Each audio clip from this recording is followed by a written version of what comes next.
Hello students, আজি মই তোমালোকক কেনিং প্ৰসেছৰ নেক্সট পাৰ্টটো বুজাই দিম।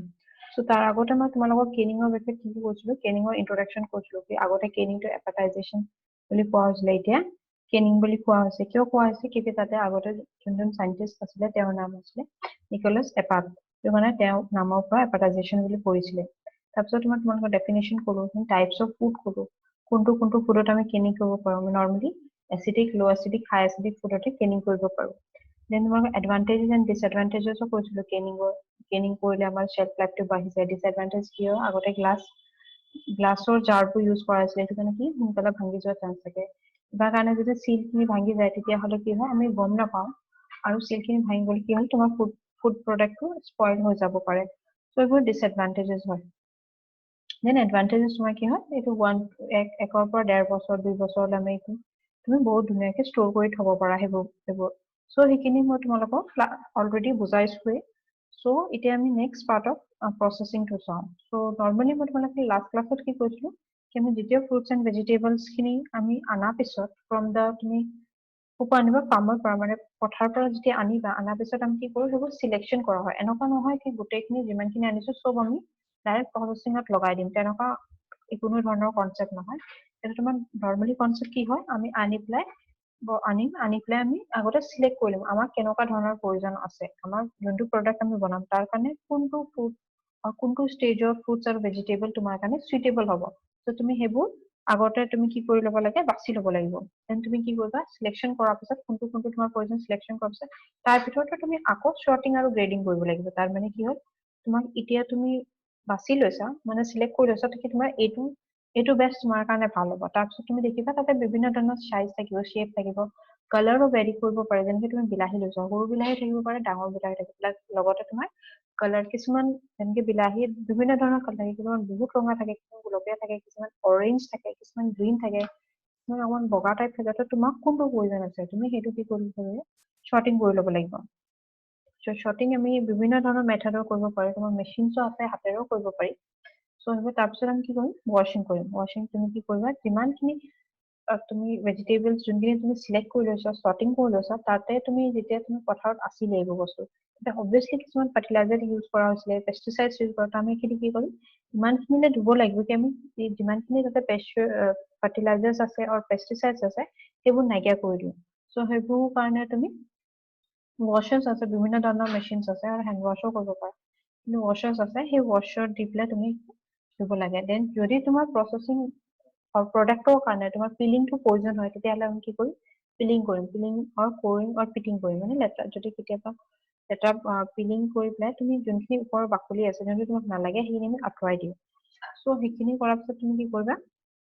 ব্লাঞ্চিং কৰিবা। নৰ্মেলি আমি ব্লাঞ্চিঙৰ মেইন ফাংচন কি হয়, আমি যিমানখিনি এনজাইম থাকে তোমাৰ ফ্ৰুটছ আৰু ভেজিটেবলৰ ভিতৰত, আমি সেইবোৰ কি কৰোঁ, আমি নষ্ট কৰি দিওঁ। নষ্ট কৰিলে কি হ'ব, তোমাৰ যোনখিনি কালাৰ আফটাৰ যোনখিনি কালাৰ আহে, আমি কাটি দিয়াৰ পিছত যোনখিনি তুমি দেখিছা, এপলটো কাটি দিলে কি হয়, এটা কালাৰ কাটি পেলাই থৈ দিলে এটা ব্ৰাউনিছ কালাৰ আহে, আলুটো কাটি থৈ দিলে এটা ব্ৰাউনিছ কালাৰ আহে। সেইটো কি আহে, তোমাৰ এনজাইমৰ কাৰণে আহে। যদি আমি ব্লাঞ্চিং কৰি পেলাই এনজাইমখিনি নাইকিয়া কৰি দিওঁ, তেতিয়াহ'লে এইটো কালাৰ কেতিয়াও চেঞ্জ নহয়। যেনেকে তুমি বইল পটাটো দেখিছা, বইল আলু দেখিছা, তাতে কালাৰ কেতিয়াও চেঞ্জ নহয়, কিন্তু তোমাৰ কেঁচা আলুত কালাৰটো চেঞ্জ হৈ যায়। চ' সেইটো কি হয়, এইটো ডিফাৰেঞ্চ আছে তোমাৰ ব্লাঞ্চিঙৰ আৰু নন ব্লাঞ্চিং প্ৰডাক্টৰ। চ' তোমাৰ ব্লাঞ্চিং কৰিলা, ব্লাঞ্চিং কৰাৰ পিছত তুমি কি কৰিবা, তোমাৰ যোনখিনি ব্লাঞ্চ প্ৰডাক্ট আছে সেইখিনি কি কৰিবা, তুমি কেন ফিলিং কৰিবা, কেনত ভৰাবা। কেনত ভৰোৱা আগতে কি কৰিব লাগিব, কেনখিনি ধুনীয়াকে তুমি চাফা কৰি ল'বা। ধুনীয়াকে ধুই কৰি চব যিমান লেতেৰা বস্তু আছে চব নাইকিয়া কৰাৰ পিছতহে তুমি কেনত তুমি তোমাৰ ফ্ৰুটছ আৰু ভেজিটেবলছ খিনি ভৰাব পাৰিবা। আৰু তাৰপিছত তুমি কি কৰিবা, চিৰাপিং আৰু ব্ৰাইনিং কৰিবা। যদি তোমাৰ প্ৰডাক্টটোত তোমাৰ ফ্ৰুটছ আছে, তেতিয়া তুমি কি দিবা, চিৰাপ দিবা, মিনছ চুগাৰ সলিউশ্যন দিবা। আৰু যদি তুমি প্ৰচেছিং কৰি আছা ভেজিটেবল প্ৰডাক্ট বনাবলৈ, তেতিয়া তুমি কি কৰিবা, ব্ৰাইনিং দিবা। ব্ৰাইনিং কৰিবা, তাতে তুমি কি দিবা, ব্ৰাইন সলিউশ্যন দিবা আৰু সল্ট সলিউশ্যন দিবা। চ' কেন ফিলিং কৰিলা, চিৰাপিং কৰিলা আৰু ব্ৰাইনিং কৰিলা। তাৰপিছত তুমি কি কৰিবা, ৰিডিং আৰু ক্লিনিং কৰিবা। তাতে কি হয়, তুমি যোনখিনি প্ৰডাক্ট লৈছা, সেইখিনি তুমি এটা কেপ লগাই দিব লাগিব, লিড লগাই দিব লাগিব, ঢাকন এটা লগাই দিব লাগিব।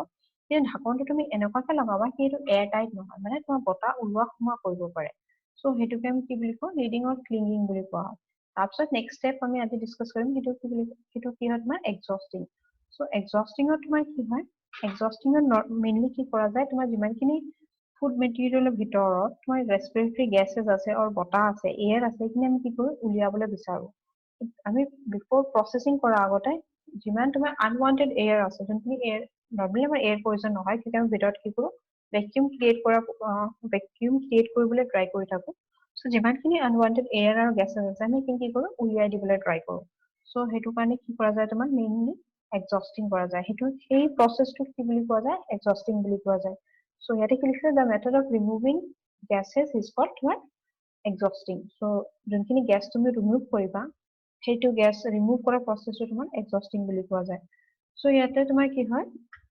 নৰ্মালি এক্সস্টিং তুমি হিটিং কৰি পেলা কৰিব পাৰা আৰু মেকানিক্যালিও কৰিব পাৰা সো যেতিয়া তুমি হিটিং কৰিবা হিটিং কৰাৰ সময়ত কি হয়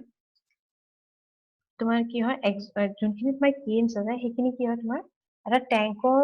ট্যাঙ্কৰ পৰা পাছ কৰা যায় সেই ট্যাঙ্কটো কি হয় তোমাৰ হট ওয়াটাৰ ট্যাঙ্ক হ'ব পাৰে আৰু ষ্টিম ট্যাঙ্ক হ'ব পাৰে মানে তাতে তোমাৰ গৰম পানীও থাকিব পাৰে আৰু গৰম বতাহ মিন ষ্টিমও থাকিব পাৰে সো সেই তেনেকুৱা ধৰণৰ ট্যাঙ্কৰ পৰা তোমাৰ কেনছখিনি পাছ কৰা যায় আৰু যেতিয়া তুমি এক্সস্টিং কৰি আছা তেতিয়া তোমাৰ টেম্পাৰেচাৰটো কিমান হ'ব লাগিব 82 টু 100 ডিগ্ৰী সেলসিয়াস হ'ব লাগিব আৰু তুমি কিমান সময়লৈ কৰিব লাগিব 7 টু 10 মিনিটছলৈ কৰিব লাগিব আৰু এইটো তুমি তেতিয়ালৈকে কৰি থাকিব লাগিব মিন্স তোমাৰ হেতু temperature actually standard time and temperature দিয়া আছে কিন্তু আমি যদি নিজে কেতিয়াবা তুমি এটা প্ৰসেস উলিয়াব বিচাৰিছা তেতিয়া তুমি কেতিয়ালৈ কৰিব লাগিব যেতিয়ালৈকে তোমাৰ temperature of the food centre of the food তোমাৰ 74 লৈকে পাই নাযায় মিন্স মই কি কৈছো মই তুমি ফুডৰ টেম্পাৰেচাৰটো এনে তুমি আউটাৰ সাৰফেসৰ টেম্পাৰেচাৰটো চাইছা কি যোনটো তোমাৰ ফুড যোনটো তুমি লৈছা তাৰ মাজৰ টেম্পাৰেচাৰটো তোমাৰ 74 হ'ব লাগিব মানে ফ্ৰুটৰ যোনটো ফুড তুমি যোনটো ফ্ৰুটছ আৰু ভেজিটেবল লৈছা তাৰ মাজৰ সেন্টাৰ টেম্পাৰেচাৰটো তোমাৰ কিমান হ'ব লাগিব 74 ডিগ্ৰী সেলসিয়াস হ'ব লাগিব হেতু তোমাৰ ফ্ৰুটছৰ কাৰণে হৈছে কিন্তু যদি তুমি ভেজিটেবলছ লৈছা তেতিয়া তুমি কি কৰিবা হেতু এক্সস্ট তুমি কিমান টেম্পাৰেচাৰত কৰিবা 90 টু 100 ডিগ্ৰী সেলসিয়াসলৈ কৰিবা আৰু এটা কিমান দেৰিলৈ কৰিবা সেম 7 টু 10 মিনিটছলৈ কৰিবা তাৰ সেন্টাৰ টেম্পাৰেচাৰটো তোমাৰ কিমান হ'ব লাগিব 77 ডিগ্ৰী সেলসিয়াসলৈ থাকিব লাগিব সো আৰু তোমাৰ এইটো যে টাইম আৰু টেম্পাৰেচাৰ কথা মই কৈছো হেতু ভেৰি কৰে তোমাৰ ডিফাৰেন্ট তুমি কেনেকুৱা ধৰণৰ সাইজ লৈছা কেনেকুৱা কিমান কন্টেন্ট লৈছা হেতু কো ভেৰি কৰে যদি তুমি 500 গ্ৰামৰ লৈছা তেতিয়া তাৰ টেম্পাৰেচাৰটো বেলেগ হ'ব যদি 5 কিলো লৈছা তাৰ টেম্পাৰেচাৰটো আৰু টাইমটো বেলেগ হ'ব কিন্তু তোমাৰ সেন্টাৰ টেম্পাৰেচাৰটো পাবলৈ বেছি সময় লাগিব তো তুমি একেটা টেম্পাৰেচাৰ টাইমত তুমি 500 আৰু 5 কিলো দুটাই কৰিব নোৱাৰা সো হেতু কাৰণে তোমাৰ টেম্পাৰেচাৰবোৰ ভেৰি কৰিব মানে বেলেগ বেলেগ হ'ব আৰু যেতিয়া আমি এক্সস্টিং কৰা মানে কি হ'ল তুমি গুটেখিনি গ্যাস উলিয়াই দিলা গুটেখিনি এয়াৰ উলিয়াই দিলা যিমানখিনি ভিতৰত বতাহ আছিল সব উলিয়াই দিলা মানে কি হ'ল ইন্টাৰনেল এনভায়ৰনমেন্টটো তোমাৰ কেনেকুৱা হৈ গ'ল ভ্যাকুয়াম হৈ গ'ল তাতে কোনো ধৰণৰ গ্যাস নাই সেই ভ্যাকুয়ামটো তুমি কিমান লৈকে লৈ যাব লাগিব 12 টু 15 ইঞ্চলৈ লৈ যাব লাগিব তাৰ পিছত তুমি কি কৰিবা হেতু তুমি প্ৰসেসিংৰ কাৰণে লৈ যাবা সো তাৰগতে আমি এক্সস্ট কৰিলো এক্সস্ট কৰাৰ পিছত আমি কি কৰিছিলো এক্সস্ট কৰাৰ আগতে আমি কি কৰিছিলো ক্লিনিং আৰু লিডিং কৰিছিলো মানে আমি কি কৰিছিলো তুমি যোনটো সিলিং কৰিছিলা মানে যোনটো লিড লগাইছিলা ঢাকনটো লগাইছিলা সেইটো তোমাৰ এয়াৰ টাইট নাছিলে এতিয়া তুমি কি কৰিব লাগিব এইটো এয়াৰ টাইট কৰিব লাগিব সো এয়াৰ টাইট কৰাৰ কাৰণে আমি কি ইউজ কৰো ডাবল সিমিং মেচিন ইউজ কৰো হেতু কি তেতিয়া কি কৰে তোমাৰ যোনখিনি কেন আছিলে হেতু মই ওপৰ লিডটো লগাই পেলাই এতিয়া এয়াৰ টাইট কৰি দিও মানে আকৌ এবাৰ সিল কৰা যায় হেতু আমি কি বুলি কওঁ ডাবল সিমিং মেচিন বুলি কোৱা হয় আৰু এই গোটেই প্ৰসেসটো তোমাৰ কি বুলি কয় সিমিং আগতে আমি সিমিং কৰিছিলো এতিয়া আমি সিমিং বুলি কোৱা হয় হেতু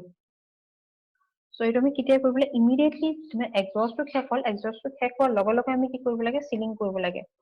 তেতিয়া নহলে কি হ'ব তুমি যদি বহুত সময়লৈ ৰখি দিয়া আকৌ বতাহখিনি তোমাৰ ভিতৰত সোমাই যোৱাৰ চান্স থাকে হেতু কাৰণে আমি লগে লগে কি কৰিব লাগে সিলিং কৰিব লাগে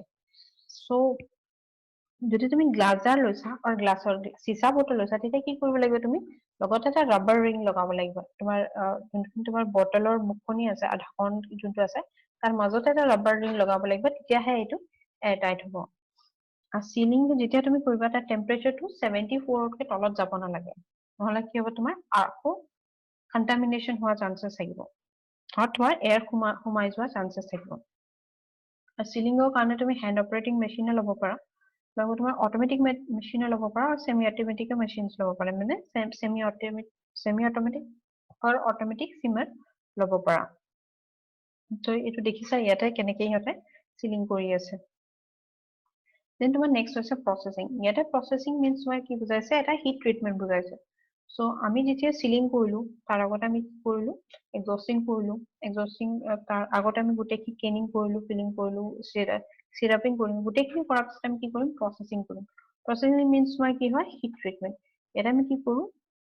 আফটাৰ যেতিয়া তুমি তোমাৰ কন্টেইনাৰটো হাৰমেটিকলি সিল কৰিলা আমি হাৰমেটিক সিল মানে এতিয়া তাতে কোনো ধৰণৰ তোমাৰ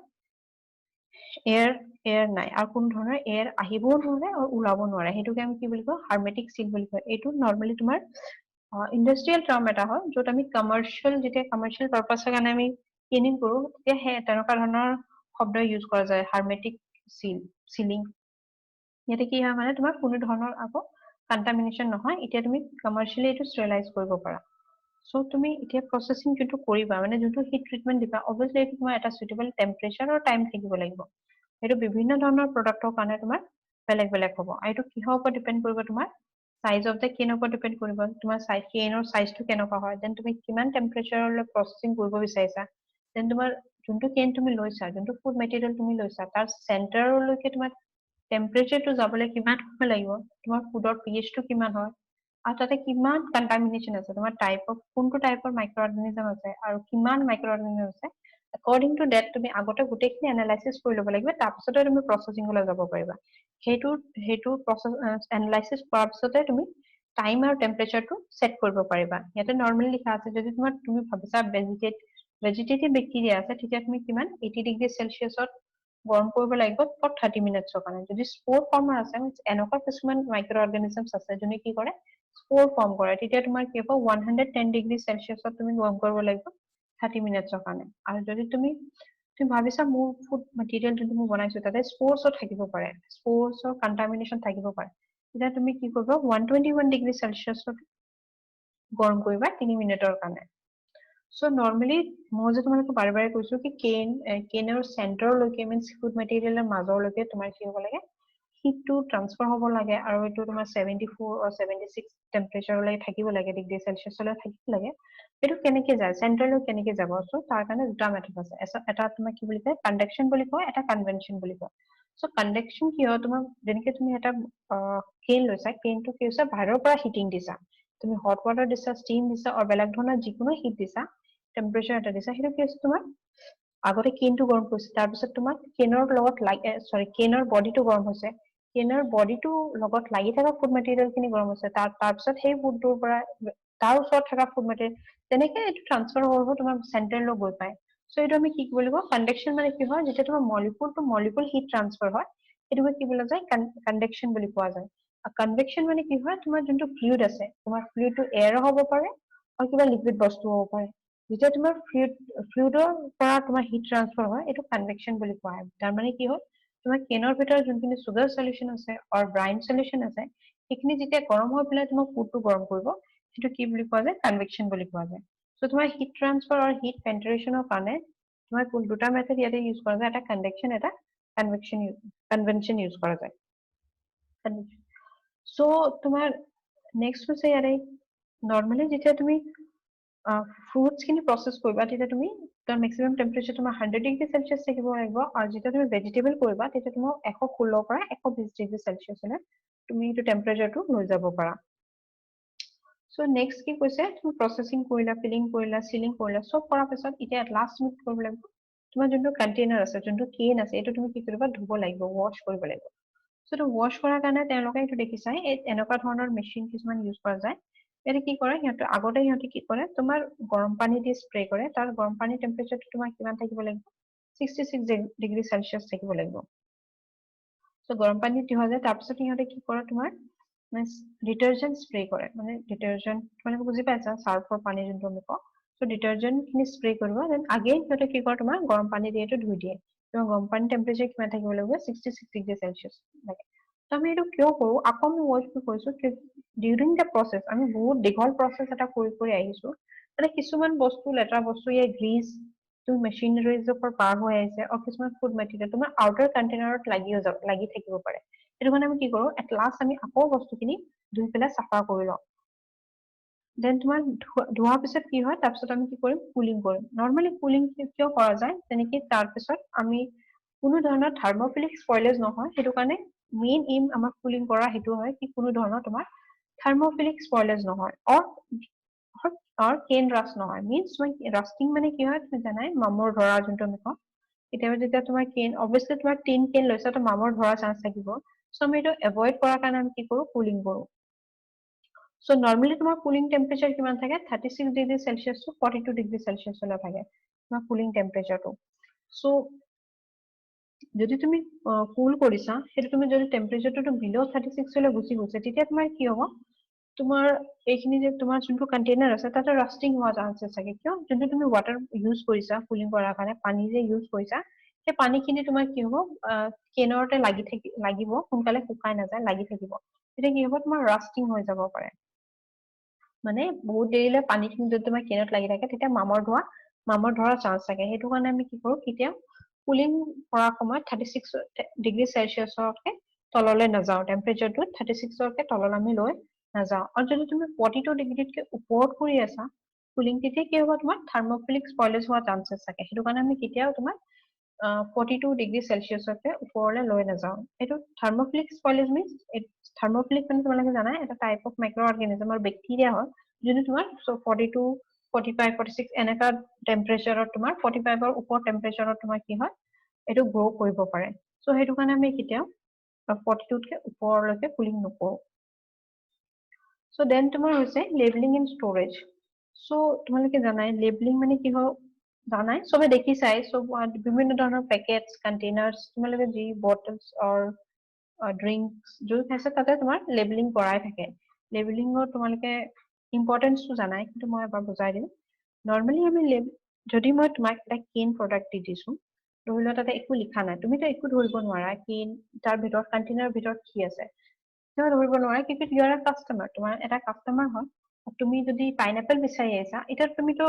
চব কেন একো নাম চাম লিখা নাই চবতে একে দেখিছা তুমিতো কেতিয়াও চিনি নোপোৱা কি ভিতৰত কি আছে সো সেইটো কাৰণে লেবেলিং বহুত ইম্পৰ্টেণ্ট হয় সো নৰ্মেলি আমি জানো কি আমাৰ কাষ্টমাৰক ফুলি এটা ফ্ৰীডম আছে তেওঁলোকৰ নিজে চইচ কৰিব পাৰে তেওঁ কি বস্তু বিচাৰিছে কেনেকৈ বিচাৰিছে কিমানখিনি বিচাৰিছে সেইখিনি তেওঁলোকৰ ওচৰত তেওঁলোকৰ ৰাইটছ আছে কি তেওঁলোকে নিজৰ ইচ্ছামতে সেইখিনি বিচাৰি পেলাই ল'ব পাৰে আৰু বাচি পেলাই ল'ব পাৰে সো সেইটো কাৰণে আমি লেবেলিং কৰা বহুত বেছি উচিত হয় কিয় তেতিয়া যেতিয়া তুমি লেবেলিং কৰিবা তেতিয়া তুমি অবভিয়াছলি তাতে প্ৰডাক্ট নেম দিবা তাৰ আইডেন্টিফিকেশ্যন দিবা গ্ৰেড দিবা ব্ৰেণ্ড নেম দিবা তাৰপিছত যদি তাতে কিছুমান ট্ৰেডমাৰ্ক আছে ট্ৰেডমাৰ্ক দিবা কিয় কিছুমান মানুহে ট্ৰেডমাৰ্ক দি পেলাইহে তোমাৰ বস্তুখিনি জানে আচল নামটো নাজানে ট্ৰেডমাৰ্কে জানে চ' আমি সেইবোৰ বস্তু দিয়া সেইবোৰ ইনফৰমেশ্যন দিয়া বহুত ইম্পৰ্টেণ্ট হয় তাৰ লগতে তুমি কি দিবা নেট ভলিউম দিবা নেট ৱেইটটো দিবা মিনচ তুমি যদি কোনো মানুহ আহি পেলাই যদি তেওঁ নিজৰ ঘৰৰ কাৰণে বিচাৰিছে অবভিয়াছলি তেওঁ 250 গ্ৰাম ল'ব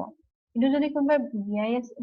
ইয়াত তেনেকুৱা ধৰণৰ পাৰ্টিজৰ কাৰণে বিচাৰে তেতিয়া তেওঁ 25 কিলো ল'ব চ' সেইটো কাৰণে আমি একজেক্টলি আমি এইটো মেনশ্যন কৰি দিয়া উচিত কি এইটো তোমাৰ 250 গ্ৰামৰ হয় এইটো তোমাৰ 25 কিলোৰ কণ্টেইনাৰ হয় চ' সেইবোৰ তেওঁলোকৰ কাৰণে সুবিধা হয় আমাৰ যোনে মাৰ্কেটিং কৰে তেওঁলোকৰ কাৰণেও সুবিধা হয় লগতে আমি নিউট্ৰিটিভ তাতে যিমানখিনি তোমাৰ নিউট্ৰিটিভ ইনফৰমেশ্যন আছে কোনটো কিমান পাৰ্চেন্ট আছে চুগাৰ কিমান আছে তোমাৰ ফেটছ কিমান আছে এইবোৰ আমি দিয়া উচিত হয় কিয় বিভিন্ন ধৰণৰ মানুহে এইটো ইউজ কৰিব আমি অবভিয়াছলি যেতিয়া আমি ইণ্ডাষ্ট্ৰি এটা প্ৰডাক্ট তোমাৰ প্ৰডিউচ কৰে ইয়া বনাই সেইটো পাৰ্টিকুলাৰ এটা গ্ৰুপৰ কাৰণে নবনাই চবৰ কাৰণে বনাই এনেকে বনাই কি চবে কনজিউম কৰিব পাৰে বাট তাতে কিছুমান তোমাৰ ভেৰিয়েচন থাকিব পাৰে কিছুমান মানুহৰ ডায়েবেটিছ থাকিব পাৰে যদি তুমি বেছি চুগাৰ দি পেলাই বস্তু বনাইছা এতিয়া তেওঁ সেইটো ৰাইট আছে কি তেওঁ সেইটো জানা উচিত কি ইয়াতে তোমাৰ চুগাৰ আছে নে নাই চ' সেইটো কাৰণে আমি নিউট্ৰিচন ভেলিউটো দিয়া বহুত উচিত হয় লগতে তোমাৰ FSSAI নাম্বাৰটো থাকিব লাগিব দেন তোমাৰ এইটো প্ৰডাক্ট কোনটো কাণ্ট্ৰিৰ পৰা আহিছে সেইটো থকা উচিত হয় তাৰপিছত তুমি কোনটো কালাৰ ফ্লেভাৰ প্ৰিজাৰ্ভেটিভ ইউজ কৰিছা তুমি ষ্টেণ্ডাৰ্ডৰ মতে ইউজ কৰিছা ইউজ কৰা নাই সেইবোৰ জানিবলৈ কাষ্টমাৰৰ সেইখিনি ৰাইটছ থাকে চ' সেইখিনি তেওঁলোকে জানিব লাগে চ' সেইটো কাৰণে আমি কি কৰিব লাগে গোটেইখিনি লেবেল তোমাৰ দিব লাগে লগতে তুমি প্ৰডাকশ্যন ডেটটো মেনুফেকচাৰিং ডেটৰ লগত তুমি এক্সপায়াৰ ডেট মানে এইটো বস্তু তুমি কিমান দিনলৈ খাব পাৰে কাষ্টমাৰে সেইখিনি আমি ধুনীয়াকে লিখি দিব লাগে আৰু কিমান দিনলৈ তেওঁ ষ্ট'ৰ কৰিব লাগে কেনেকে ষ্ট'ৰ কৰিব লাগে এইটো ৰেফ্ৰিজিৰেটৰত থব লাগে নে নালাগে চব কথা আমি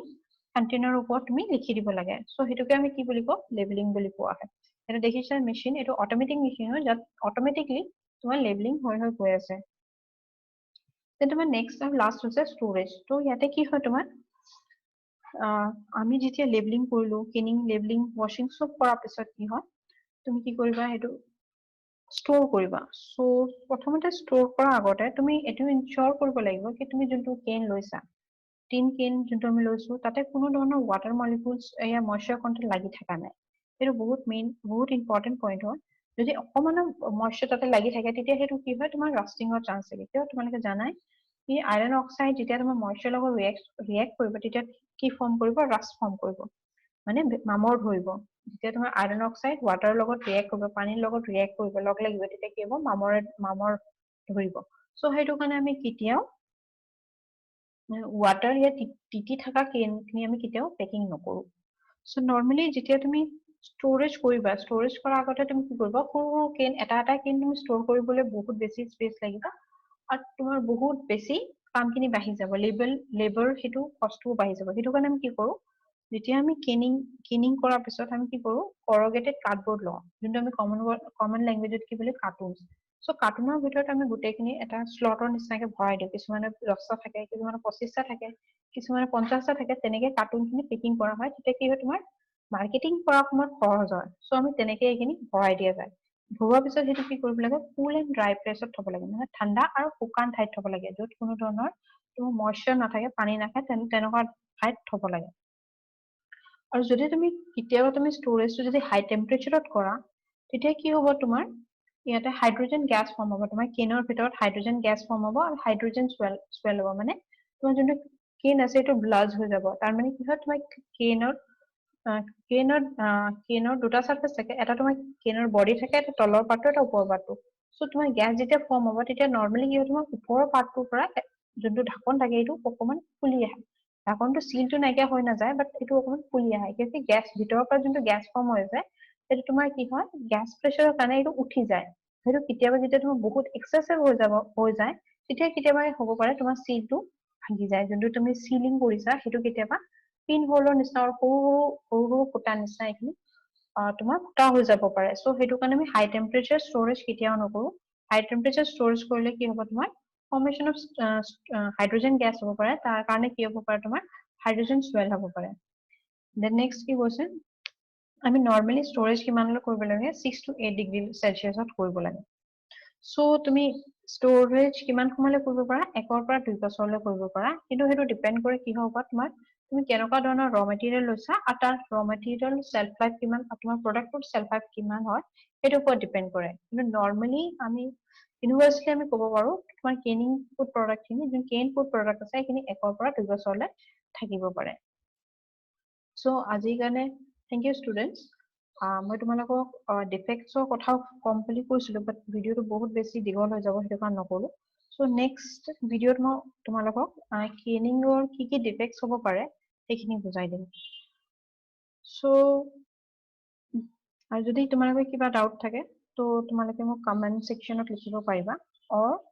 ফোন কৰিও সুধিব পাৰা সো থেংক ইউ